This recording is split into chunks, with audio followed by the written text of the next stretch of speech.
No one yet. Okay. So.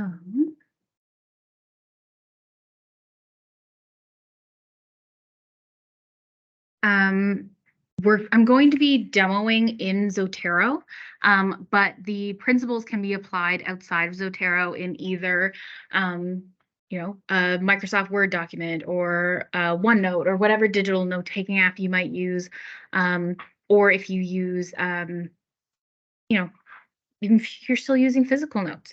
I need to.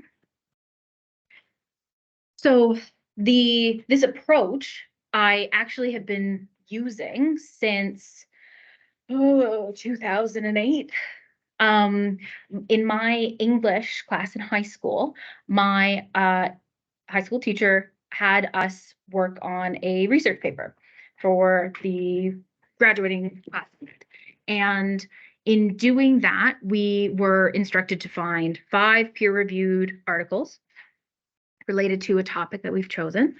And then she gave us a big stack of index cards, and we were to go through those 5 papers, write on the front of the index card the direct quote that we thought was important. On the bottom, the what the in-text citation would be formatted as. On the back, we wrote our paraphrased interpretation of the quote. And then on a separate document, we had what the full reference would be. So we had 1 through 5 on a piece of paper of the full references. And then we had a collection of these index cards after we went through them. Once we had this stack of index cards, she then gave us a pack of stickers. They were just like the circular colored stickers. And she said, you have to write me, I think it was 6 paragraphs. So you have 6 colors. Each of these colors is going to be one of your paragraphs.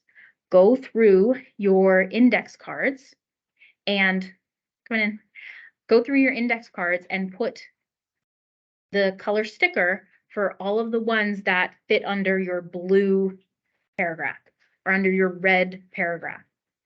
After we did that, now we had 5 or 6 smaller stacks of index cards. And she said, okay, write them into your sentences. Essentially what we did was a step-by-step of we gathered our puzzle pieces, we put all of the same colored puzzle pieces together, and then we were able to build our picture from those puzzle pieces. So this sort of process using Zotero basically applies those same principles, except now digitally, so that I'm not having to write them out, print things out, remember where my index cards are. Instead, we are just able to have it all live in one spot. The other reason why I prefer to use Zotero over just annotating PDFs and having multiple documents with like the notes and then the actual draft is because no one ever warns you how bad digital clutter is until it's too late. So I like that in Zotero, everything's going to live with the reference information. All of my notes, all of the PDFs, all the annotations, all the color coding I might do, it all lives where it's supposed to. And if I ever need to find it again, I don't have to search through my computer. I just go to Zotero and it's there. So I'm going to swap into my duplicated display and show you a bit about what I mean as we work through a little example that I didn't have as much time as I had planned to prepare. And share my screen. Okay, so in terms of getting Zotero set up, download the desktop application and use the desktop application of Microsoft Word for the most functionality. I strongly recommend also getting an account, just so that if something happens, if this computer breaks or I need one of my references and I'm not using this, everything's already backed up.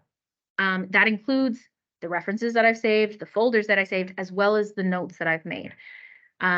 The notes are going to be the most important part of all of this, because as you're going through it, we're going to be taking it step by step so that at each stage we're improving our thinking until the point where it would be difficult for us to accidentally plagiarize. We would have to try and do it intentionally, because we've gone through the steps in a way that we're building our thinking as we're going.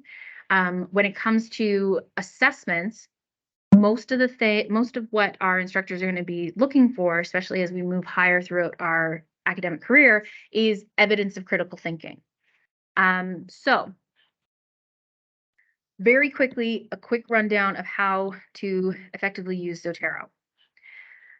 Once you have Zotero downloaded, you also want to get the Zotero connector. I don't know why this is saying it's not.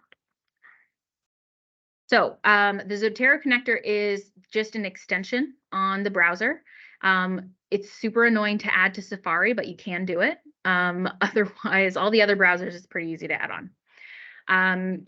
But once you have that on, if you go to an academic article, for example, what was I going to be using today?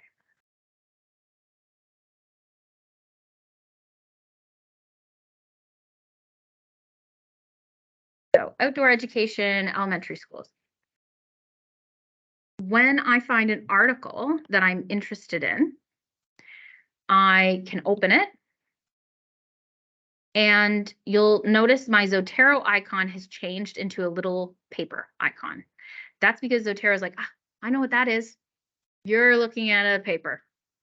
Yes, that is what I'm looking at. I'm going to collapse all this junk. And whatever folder you're less active in, that's where it's automatically going to save to. Otherwise, it's going to save to your library, but you can change it. So because it is now recognizing that's a journal article, if I click this button, it's going to save it to that folder. If I wanted to change the folder, I could. It has saved all of the reference information as well as the PDF. And that's because this article I accessed on the Dow internet, which meant it knows that I am allowed to access it. If you're accessing it off campus or somewhere else, then you just have to make sure you're logged in, and then you can go where you need to go.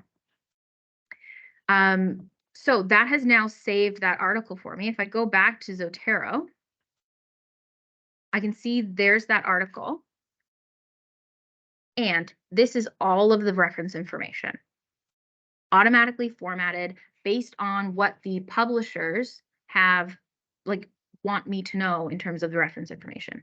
When you're saving directly from the publisher, 9 times out of 10, you're going to get the most complete and correct reference information, because they want you to be reading and citing their articles. So they're going to make sure that it's functional for these citation managers.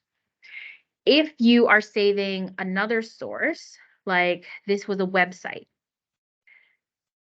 Zotero is going to know it's a website, but it's going to rely on me to put in the additional information.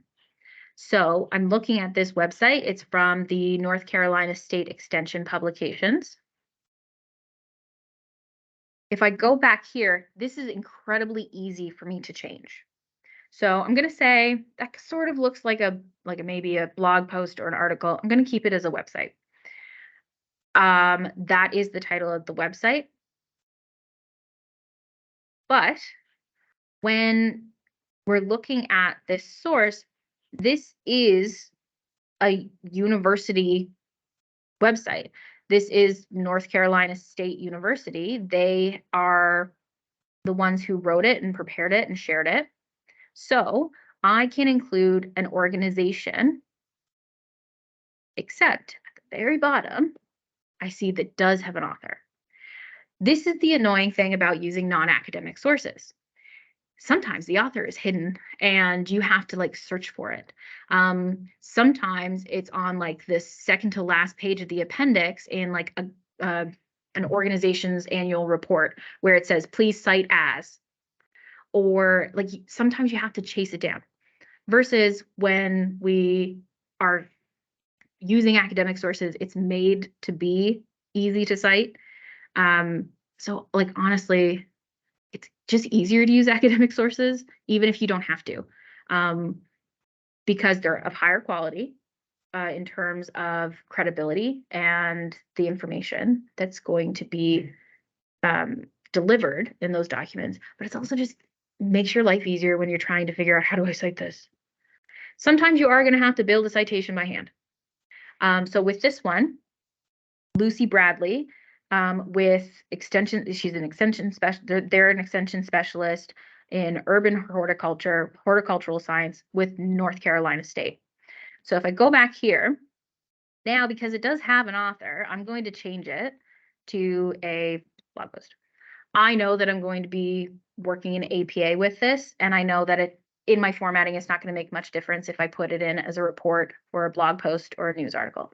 But that's just because I know APA quite well. If I was having to use a different citation style that I'm not as familiar with, this would be the point where I'm trying to decide, well, what is it? That I would go to the citation guide and figure out, okay, what is its best fit based on what it has established rules for. I'm just going to go with this. Going to type in Bradley, Lucy. Blog title was North Carolina State Extension. And if I go back, publication date, June 17th, 2019.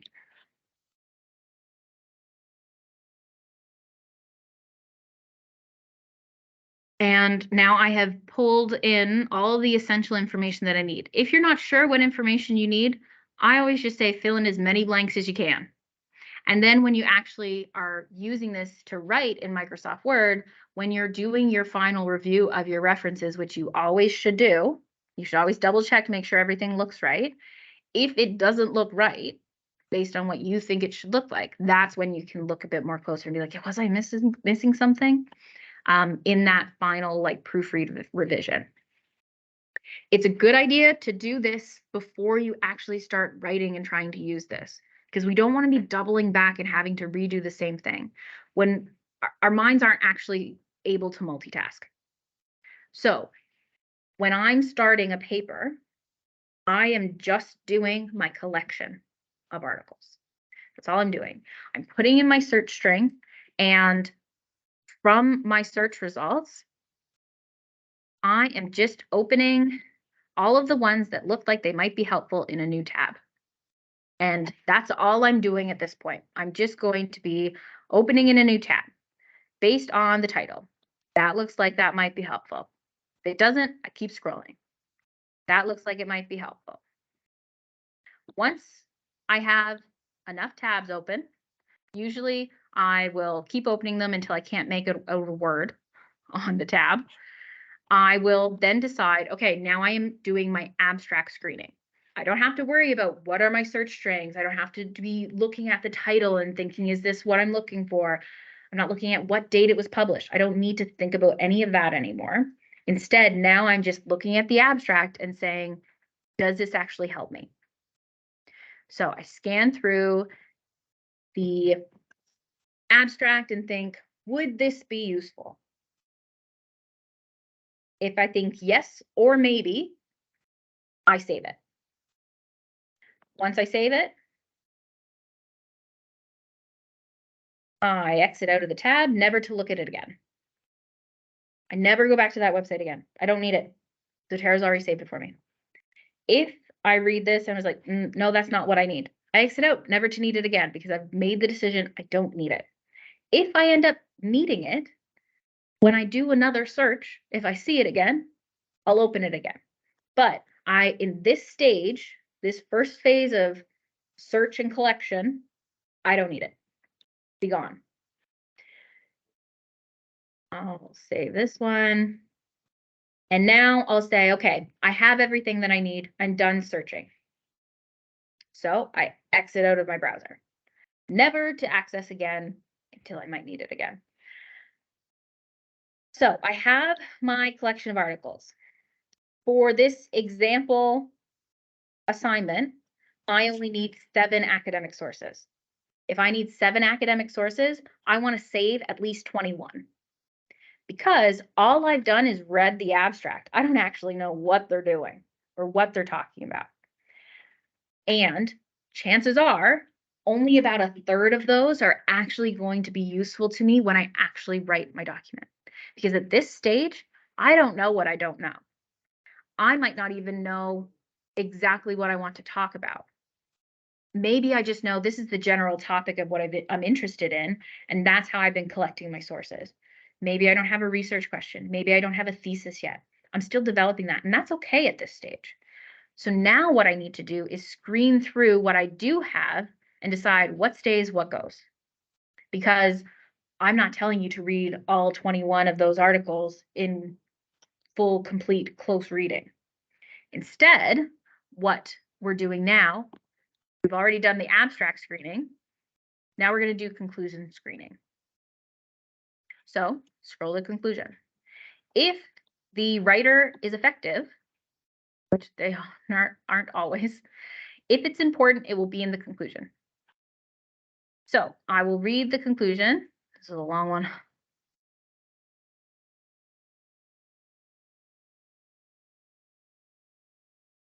They have recommendations and stuff. I'll read that. If I think that is helpful to me, cool, it gets to stay. When I read that introduction, or when I read that conclusion, if I have any sort of inspirations, any thoughts, any decisions or critiques that I'm making on that article based on those conclusions, whether those be positive, negative, something that has created a new question, if they're talking about a key finding that's really interesting, I will go over to my little item pane and add an item note. This creates a little basically sticky note off to the side. While I'm looking at those recommendations, I can type out what I think is important. When I'm behaving, when I'm doing this review process, essentially what I'll do over in that window is write a very brief sort of annotated bibliography blurb. So that when I go back to do the close reading, if I get to an article, I'm like, I remember, what was I looking for in this one? I can open that little item note and I'll be able to remind myself, what was the problem? What was the answer to their research question? What was their major finding that I thought was going to be helpful? And I've already written it down, so I don't have to try and find it again or think about, what was I thinking about? Because I don't try and sit down and do all of this in one go. Day one will be just me searching and reading abstracts. I might take a day off. Then I'll read, I don't know, maybe half or a third of the conclusions. Another day, I'll read the rest of them. And then ideally, I'll take 2 or 3 days after I've read the conclusions. Because after I've read all of those 21 conclusions, even the ones that I've deleted, I have learned enough to know what I should be talking about. So after I've taken those couple of days, because thinking time is working time, worrying time is working time. So while you're worrying about that assignment you should be doing, you are thinking about that assignment. That counts as working time. That is something that I have had to recondition in my brain. That can be part of your productive procrastination when you're thinking about it. Instead of worrying about, oh, I really should be doing that. Instead, try and redirect and be like, oh, well, if I were doing that, what sort of things might I be thinking of? Do I have any other questions that I don't really know about? Are there words that I don't really understand? Try and shift from the guilt and try and think of a way to, okay, I know I have 21 of those articles. Some of them are about this, and I know I was saving some that were maybes, and those maybes were about this thing. Do I actually care about that thing? That can all count as working time. It's all thinking. So say I have trimmed this down to what I need. Before I actually start doing my close reading, when I'm looking for my pieces of evidence, I will create a standalone note. That standalone note is going to become my themes. So when I say themes, if you're writing your classic 5-paragraph essay, what are the 3 big ideas that are going to live in the middle of that essay? If you're writing a larger literature review, what are the 5 to 7 things that you're going to need to tell your reader about for them to care about your problem and for you to be able to answer your question? What are those big ideas? You're just brainstorming at this point. Just write them down. So I am learning about agroecology and outdoor gardens for education purposes in elementary schools. So I will put educational outcomes in elementary schools.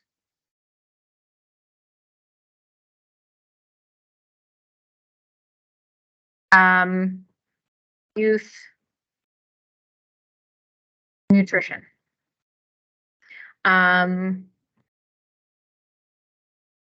Food system. We'll say food system. School-based gardening programs. And agricultural education in community. Maybe those are the 5 sort of things that I have gleaned to be important based on reading abstracts and reading conclusions, and based on what I want to accomplish.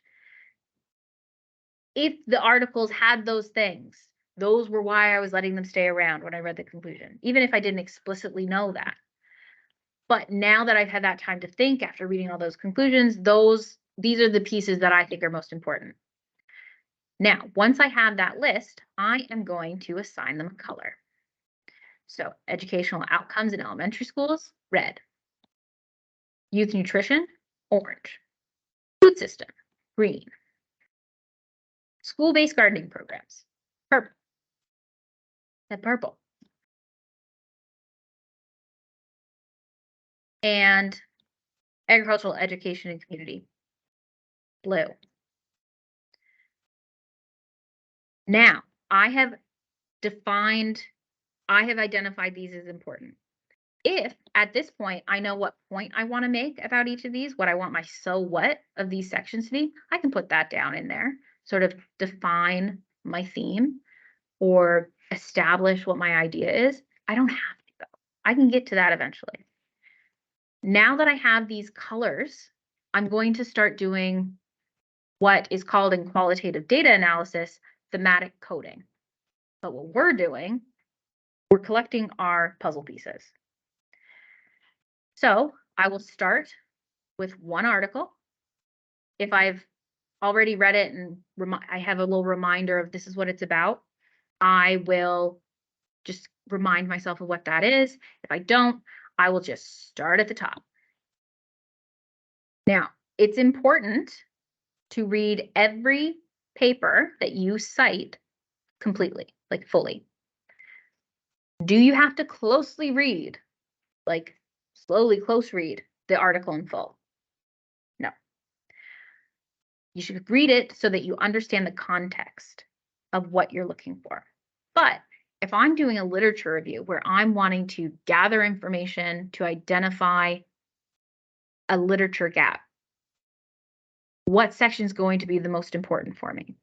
If I'm doing a literature review to determine what method of analysis is most helpful, what section is going to be the most helpful to me? My purpose with this assignment is to talk about why outdoor education or outdoor gardens help to educate students about food and nutrition. That's my overall purpose, my goal. What area of these papers is that likely to be in? If we're thinking about the classic headings of introduction, literature review, methods, results, discussion, conclusion.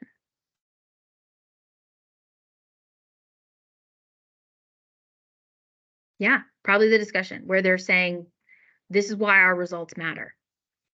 So I know that I want to pay the most close attention when I'm reading in the discussion. That being said, a lot of the times when we're thinking about what our introduction needs to do, establishing a problem, a lot of the times the article's introductions are helpful in us writing our introduction. So just because I know that most of the most valuable pieces of evidence are probably going to be in the discussion doesn't mean I'm not still reading the rest, because there might be other pieces that are going to help me in some of those other sections. So as you read through, you will start to highlight based on those colors that you have established. So this section is a bit about educational outcomes, which I assigned to orange. So I highlighted orange. Now, at this point, if I look at this section and I'm like, okay, I know what this sort of means, I'm going to click on it and I'm going to add my comments. Sometimes I'm adding comments because this section is making me think about something else. It's created a new question. I'm curious about what the social sciences curriculum is. I don't know what that is. So I need to figure out more about that. Maybe I type that. If it has some keywords that I want to remember for later, I might type that. If that section is making me think of another article that I read, maybe I'll put similar to the article about whatever. Most oftentimes, and what is most useful to me at the end of things, is when I'm looking at this, I'm going to paraphrase what it's telling me. I'm not paraphrasing the section. I am taking those sentences and writing out the so what based on what I think the so what is. So students need to learn directly within the community, associating knowledge, skills, and values with real life. The activities to be carried out in this context serve as the basic building blocks for an effective teaching of social studies. When the attainments in the social sciences curriculum are examined, it is seen that nearly all of the attainments are related to society and nature, that is, to the outdoor of the classroom. So the so what? The so what? Who cares? That's what I'm going to write down right now. And I don't need a complete sentence, as few words as possible. Because if you're not practiced at paraphrasing, don't try and paraphrase. Instead, try and think, what does this idea mean? Because that is paraphrasing. That's actually high level paraphrasing. So based on what I read, what do you think would be the big idea? What's the takeaway?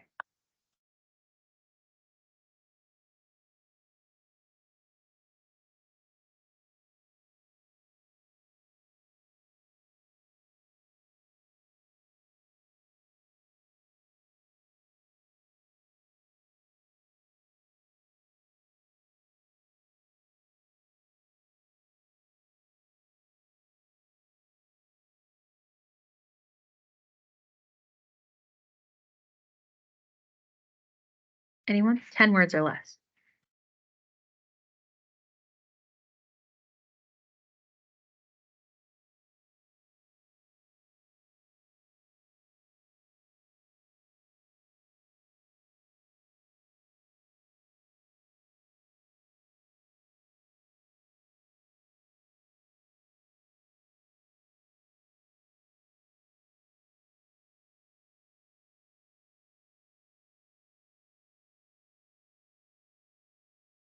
Outdoor education meets the needs of social science curriculum and gives students real life skills. I can't even spell curriculum when it's set in front of me.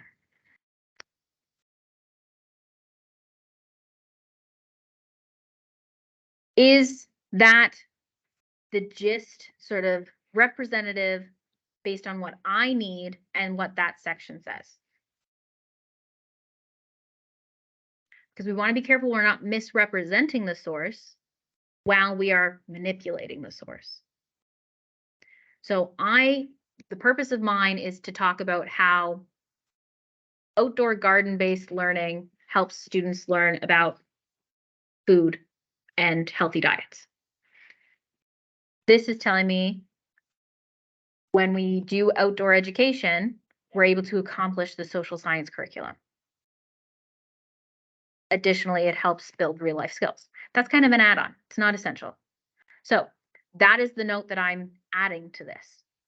As I keep reading, I'll keep finding other pieces of information. Sometimes you read a source and you only get segments that are related to the orange theme. That's fine. Hopefully, a paper is doing a bit more for you than just contributing to one of your ideas, but they don't have to, especially if that article is like really specific to one of your ideas. As you go through and you read the rest of those articles, you're going to be collecting more and more segments. You're going to be getting more and more ideas. And once I finish reading this article and annotating the whole thing, guess what? I exit out and I never look at it again. Because instead, I have now operationalized that article. These articles are now our data. That is our data. So we are looking through them for our essential data points. And when we are then writing that literature review, that is us writing the discussion using those data points.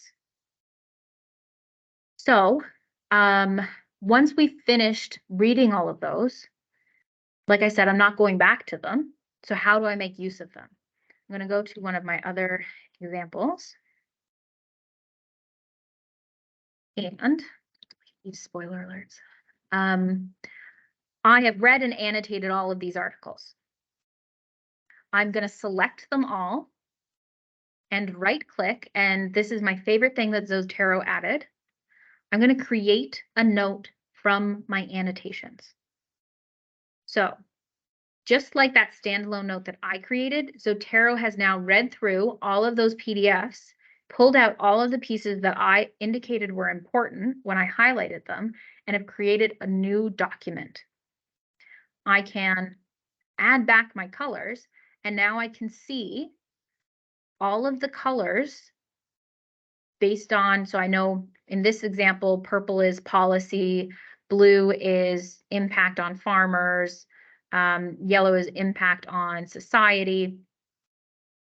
I can now take all of these segments and use them. Now, you could just open this one side, open your new document on the other side, and just scroll through and type away. If you've done paraphrasing, you can just copy, paste, add your citation.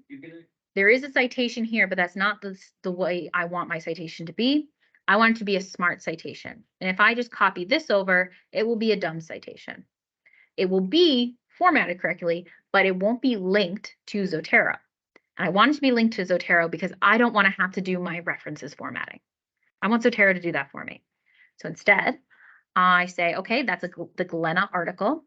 I go to my Zotero tab. When you download the Zotero software, it will automatically install Zotero into your Microsoft Word. I'll say add edit citation. I'm going to use APA, but it has access to, it'll automatically have all of the usual ones. You can go to manage styles and add any of the 10,400.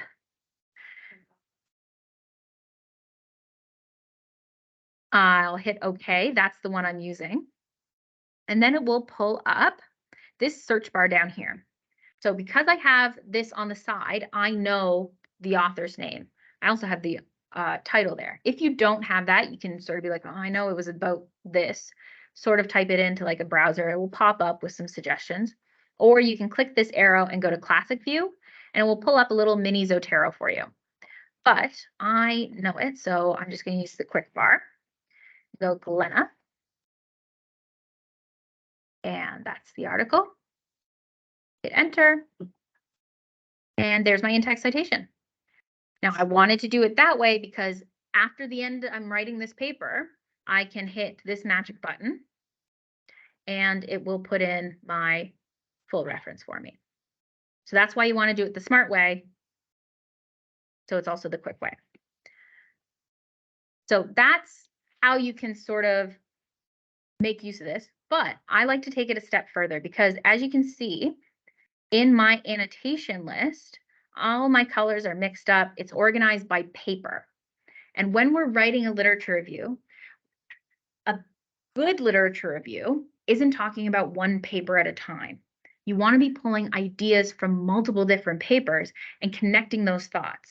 This is also a way to reduce the likelihood of you regurgitating or parroting back without adding any value or accidentally rewording instead of paraphrasing. So I won't actually start writing my document yet. Instead, I will go back to where I've established what my themes were, which I don't have in this tutorial.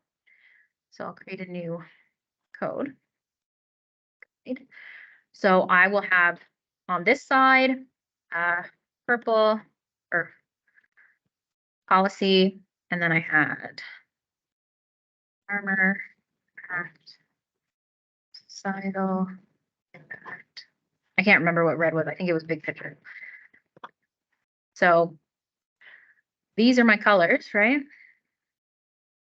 And instead, what I'm going to do is put all of my reds together, all of my purples together, all of my yellows together. And then I can just look at those ideas, all those pieces of evidence, all those puzzle pieces.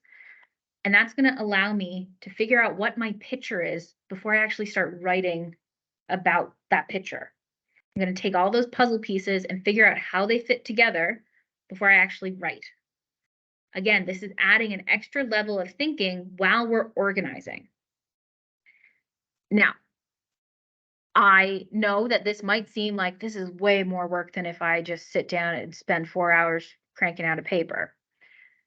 This allows for your paper to be better. And it's just, it might take a little bit more, it might feel like it takes more time. I really don't think it does. I still do the panic write a paper where I'm trying to do it all in one go. And I never feel good about it after I write it because I haven't given myself enough time to actually do the thinking to actually say something. A lot of the times it's like, well, that's just a bunch of stuff I threw together. Whereas this, it's a more systematic approach. Yeah.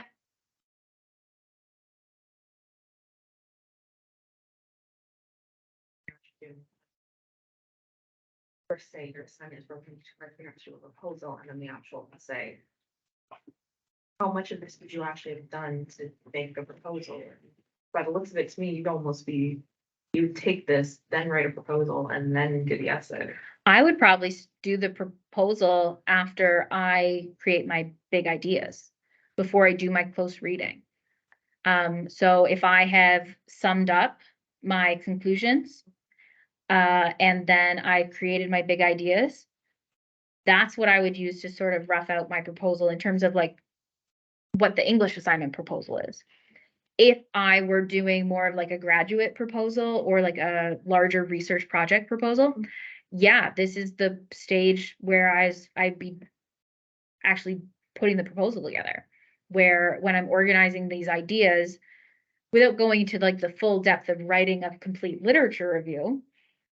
But now that I've done this organization, I've looked at them all, I can probably have a pretty good idea of what my research question is and what my sub-objectives are. And I can establish sort of like, this is the approach most people are taking. These are the main ideas people are talking about, which is what typically is included in a proposal. Because a proposal in terms of research is where we say, this is the problem. This is what other people have done, but they haven't solved the problem. I can, for the most part. Yeah. You have to manually organize them by themes. I put it in the form that they should be able to sort by color, not by paper title. They never intended for it to be used for thematic coding. People said, I want more color options. And then someone said, I want it, like I said. I think someone else said, I was like, I just wish I could then pull all the things that I highlighted out. And then they added it. I think they probably already were working on it before I complained, but because when they added the PDF reader and the colors, I was like, great, but you're missing a step. If you add this other step, then we're off to the races. They shortly later had that step, and I was like, oh, sick. I think I could probably put like in one of the beta forums, like, hey, why don't we offer a different sorting style? I don't, because Zotero is free, open source, created by academics for academics. I'm not contributing to any of the coding, so I don't want to be like too like excess, because I don't want to learn how to code to contribute. But I agree, like it would be nice if I didn't have to be doing this manually. But in a way, doing it manually also makes me have to interact with the segments again. Pretty good at doing this without a mouse. I'm actually looking at this. This is the past mouse, not touchpad. I prefer doing it with, I mean, if you are exclusively a trackpad user, you won't have any trouble with it. It's just I have become an exclusive mouse user. So I usually travel with a mouse. Yeah. Like if I already have PDF saved on my computer. Yep. I just attach it. Yes, you can drag them in. If they are from an academic source, they usually have hidden metadata where when you drag it in, Zotero will be like, oh, I know what this is. And it will add in the reference information as well. You won't have to do anything. If it is a dumb PDF where they don't have the hidden metadata, when you drag it in, you'll have to right click, create parent item. I don't know if I have any examples that I can show. I have a dumb PDF somewhere.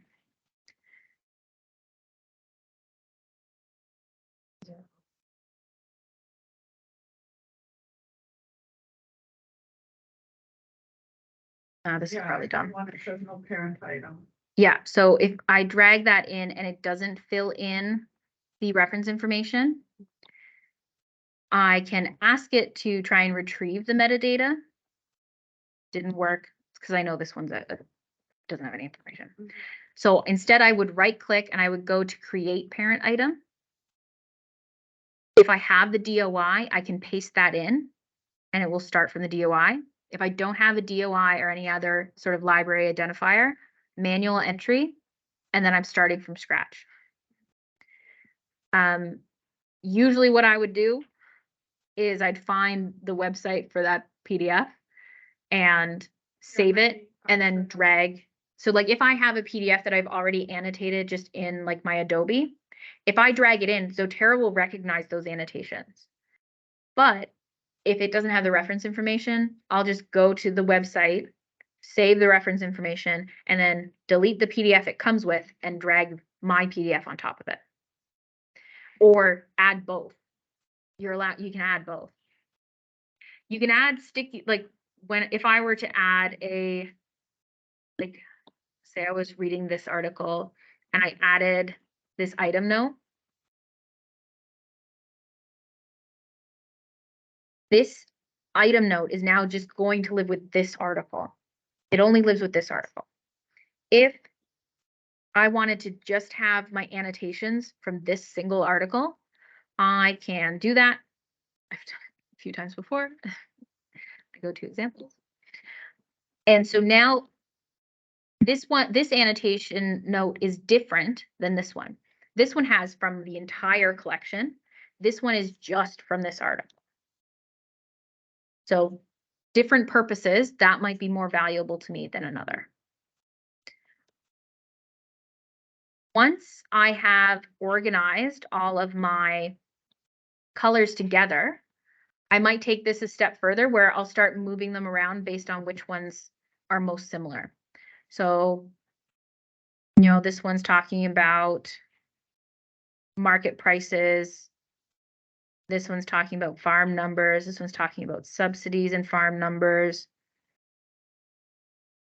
This one's talking about how policymakers responded. So like these two ones at the bottom, they're similar. They're sort of traveling together. So I can look at these and try and ask myself, okay, reading both of these, so what? I can type in here what that so what is, paraphrasing it, or I can just go to my Word document and start typing that up there. If you're still working on building your paraphrasing skills, I don't recommend looking at the segment while you're typing. So if I were like, okay, I want to write a point about these two sections, I would look at them, read them, minimize them, and then write. Because if you're looking at them, you're going to be tempted to use some of the similar language.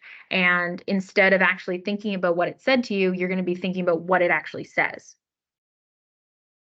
If that makes sense. So instead of thinking what it said to me, what message it wanted me to know, instead you're thinking, well, this is what it says, so this is what I should say. Again, the more thinking you're doing, the better your writing's going to be. Because you are now, even though it might feel like you are not qualified, you are the subject matter expert. You're the only one who's read all of those articles, right? No one, like your instructor has not read those 20 articles before you have read them. And they haven't read them in the way that you've read them. So be confident in your writing and that you can interpret what you've read. Questions?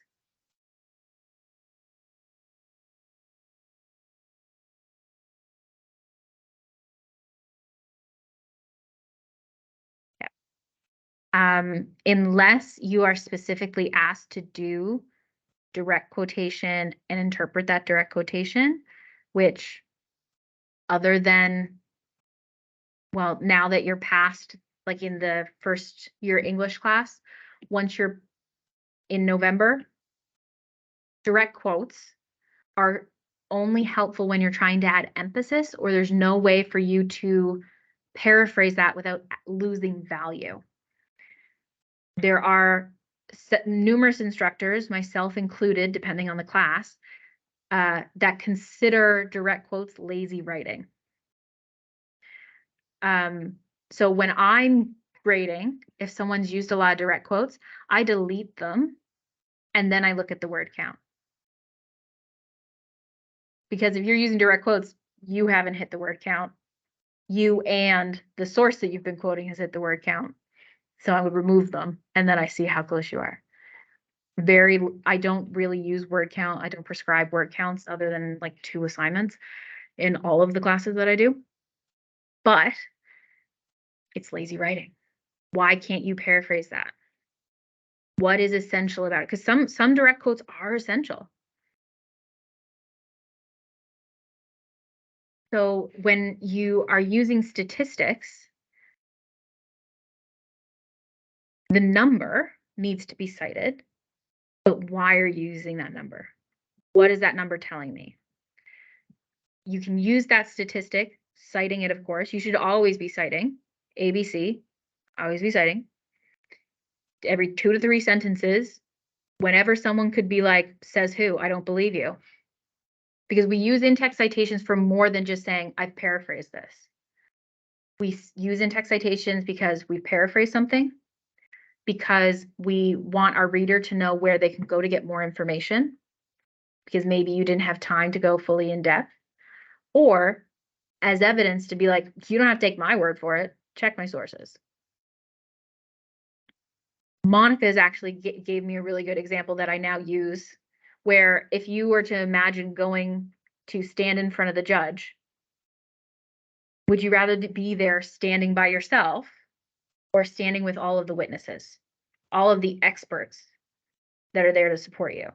Those are your in-text citations. Those are your supports, the witnesses there to help defend whatever argument you're trying to make.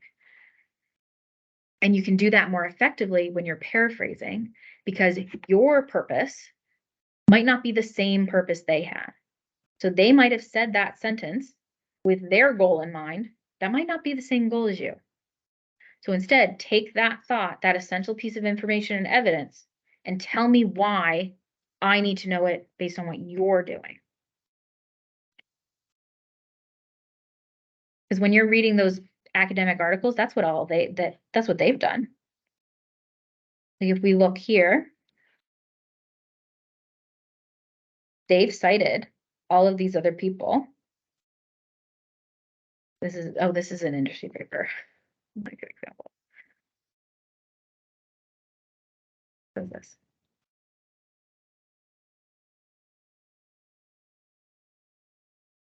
So they are citing all of these other articles. These other articles might not have anything to do with the purpose of this paper. But those articles might have essential context for what they're trying to lead me towards. So I can tell you from this paper, they're talking about the development of this agribusiness system, which stemmed from a policy, which stemmed from fear over the Cold War and communism. And the response to the worry about how we were going to respond to the post-Second World War food crisis. So in this paper, they have to talk about the communist threat. That has nothing to do with the agribusiness policy, but it does. Historically, it adds context to the point that they're going to make. It also added context to the point I was trying to make. So I did end up reading a lot of the people that they cited to improve my points. But I mean, it's a short paper. Like this, the concept of agribusiness at its origin did not have the meaning distorted towards the eventual conflict between large corporations and small family farmers as seen in Brazil. They thought they were building it as a solution, but they ended up creating a problem.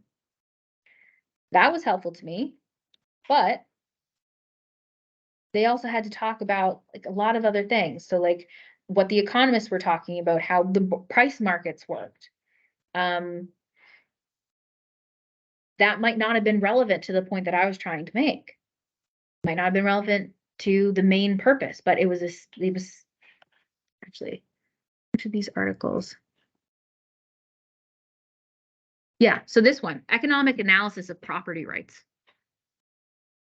But in some way, this article had valuable insight into them helping to prove their point.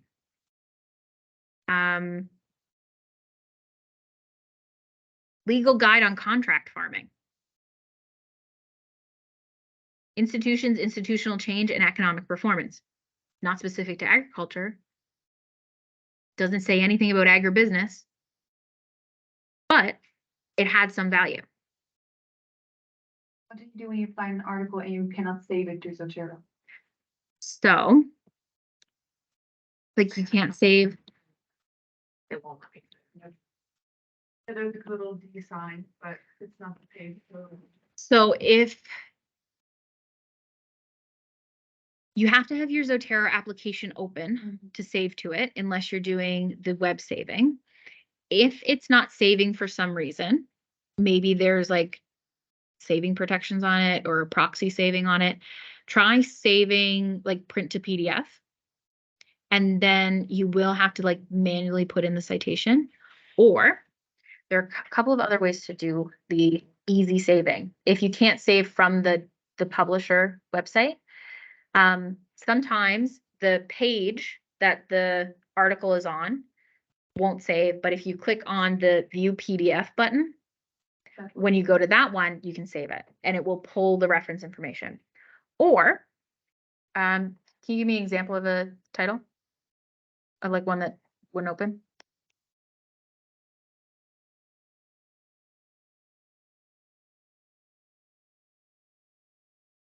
Nice book.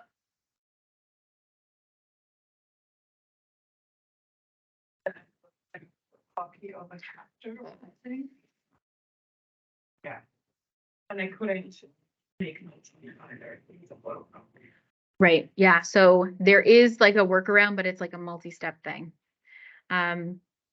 Usually if I run into that, I will either try and find another version, request a document delivery from the library if I really need it, Yeah. or I will do the long workaround of putting it into an application that will convert it into a readable PDF.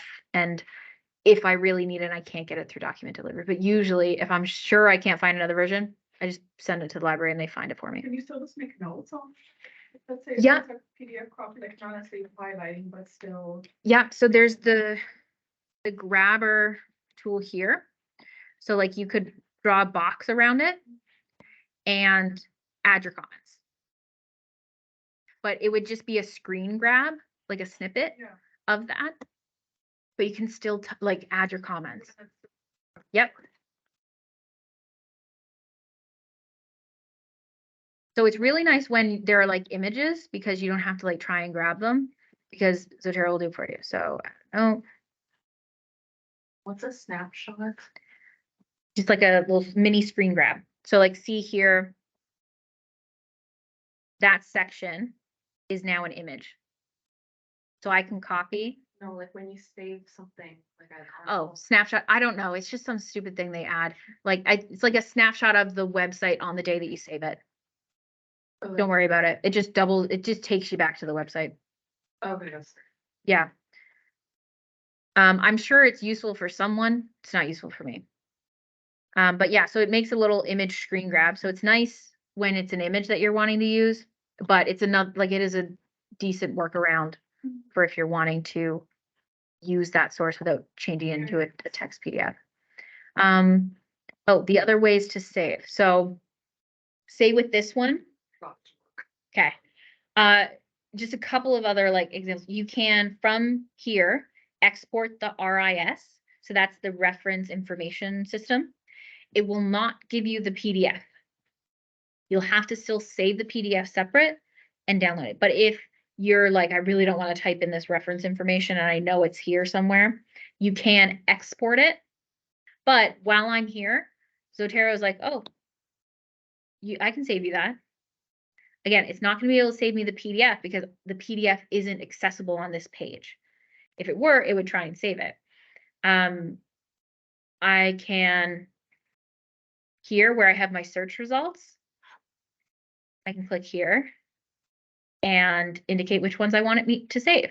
Again, it's not going to save the PDFs, but let's say I want these 3. I hit OK. It's going to save those for me. If I go back here, I can select, it won't find the books, but I'll select them anyway. I'll select those ones that I don't have PDFs for, right click, find available PDFs. It'll see if I have any permissions to any of them. It found one.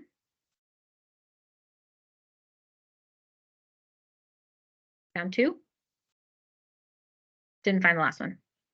Better than I thought. Yeah. So it did find those PDFs for me, even though I haven't actually found them yet.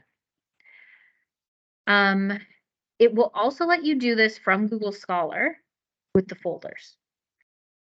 Google Scholar is my last resort if I really don't want to type it in, because if I'm saving from Google Scholar,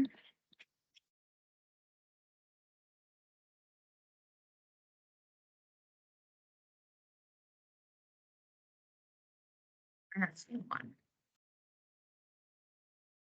If I'm saving this from Google Scholar, it just, it's not built for all of this. It does its best. It's trying.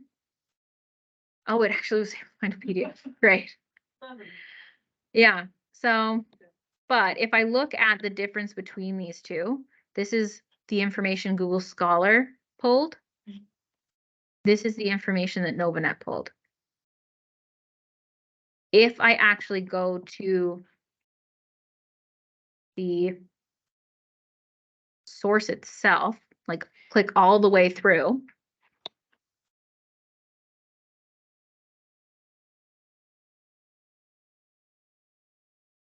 This is the information that it pulled. So I have the same source 3 times with 3 different combinations of information. This one to me looks the most complete because that was from the publisher. This one from Novanet definitely has everything that I need. It doesn't have the URL to the article though, because remember I didn't click all the way through. This one has the URL to the article, but is missing some of the information. So if I couldn't get to the publisher site, I would go to Novanet. If I couldn't get it through Novanet, only through Google Scholar, I would sacrifice and fill in the missing blanks once I had the PDF.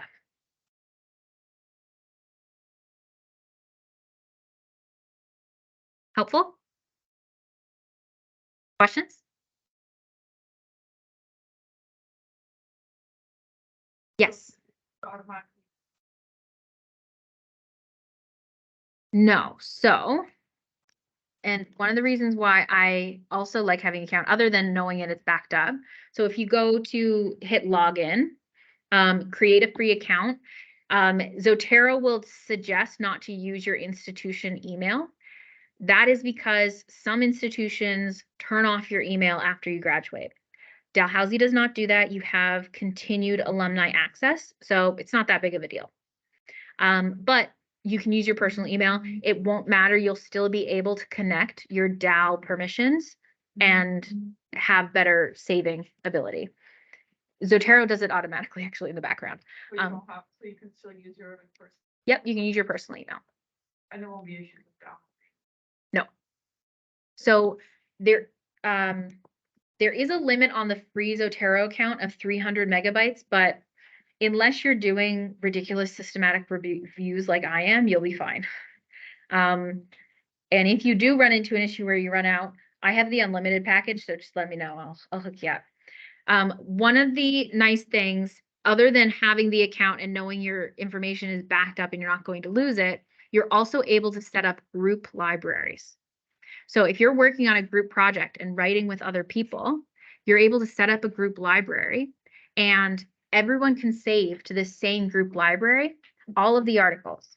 And when you're then typing, you're not having to go back and forth and say, do you have the reference for this one? I put in my references. Can you add yours? Oh, let's put them in alphabetical order. It doesn't matter who's typing, who added it in. It will just work. So I have some group libraries that have like 8 members, and the group libraries show up in the desktop application once you have them set up. If someone else saves an article, it will show up in my library now, in the group library. If like sometimes I'll save articles. I don't think I have any right now. But I'll save articles to a folder specifically for someone else to read. Or which one? I think this one. I'll read and annotate some of the articles, and then I'll create a note so that now my other group members don't have to read those articles because I've annotated and summarized them for them. So we can divide and conquer. I'll read 4, annotate and summarize. You read 4, annotate and summarize. You read 4, annotate and summarize. And then everyone can all see the annotations that everyone else did. So if you have an account, if you set up an account, it's a little weird to then connect the application, like the desktop application. You have to go to edit and then preferences, and then you can go into sync. It's a bit weird. If you're on a Mac, you have to go to the, like where it says Zotero in the top bar, then go down to preferences. But once you pull that up, you just go to sync, put in your login information. If you have storage issues, you can choose which libraries are downloading and syncing onto your computer. You just check and uncheck the ones that you don't want backed up, like with like all this PDF saved. So like I have some unchecked where I'm like, I'm not actually going to be writing with any of those, or I don't need to be reading those PDFs. So if I need them and I click on them, they'll download when I need them, but they're not there all the time. I don't need them offline. There's a bunch more that I could be unchecking. But yeah. You can, if you've previously used another reference service, you can import your citations into Zotero. It will specifically pull in Mendeley EndNote without any trouble. When I pulled out my old RefWorks stuff, I pulled it into Mendeley and then from Mendeley into Zotero. RefWorks was terrible. So I don't blame either of the softwares for that. Mendeley is another free one, but it's owned by Elsevier and they've discontinued support for the desktop application. And I personally found while I was using it, they were predominantly advertising their articles. And I do not need to contribute any to their bottom line. They're already making 40% profit margins using free labor. Not interested. So Zotero, I like it better.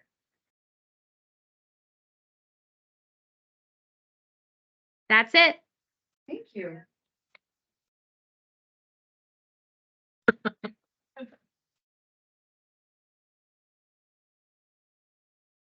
No one joined the online one. Aw. That's okay.